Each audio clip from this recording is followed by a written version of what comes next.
day unsa ka ni siya kaday kadelikado. Unsa day ni siya kanang severe kung ikumpara nato ato bitang COVID-19 katong una nato nga kining mga variants day nga ang nakasulod sa atong nasod Pilipinas nga may resulta nga nga lockdown in town kadrig dako kay epekto sa atong ekonomiya. As far as Department of Health is concerned, wala pa man pud sila nagpagawas og mga advisories no nga mao ni mauna. So kay kung naara ba automatic ba gyud na dong iri no? Siguro sa pagkakaroon na pa siguro yung ginadiscuss ang mga council sa Department of Health. Kay balo, muuso na po ang face mask. So, mao man gid ni. Of course, dapat man gid pod. Wala man pod gi-advise gud nga dili na mag-face mask. Kita ra may mga gahigulo nga dili na mag-face mask, no?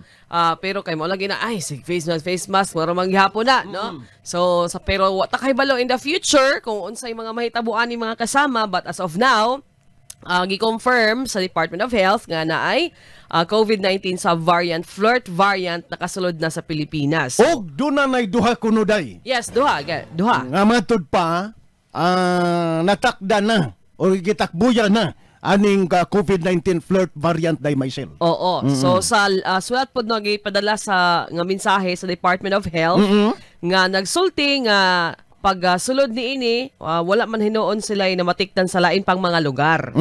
Okay? So, May 2024, last month, nakasulod ang kinimang variant. So, kung mauning istorya haday, posible nga mahitabo na pod ang kanagitawag nato nga mga kwarantinas. Kanang pagpahugot sa mga in and outs. Yes. Dari sa ato sa matag LGUs o sa matag probinsya. Oo.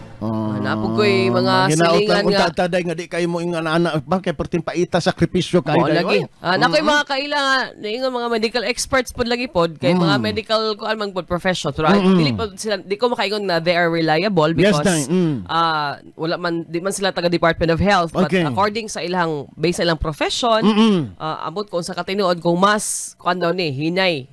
Mas hinay.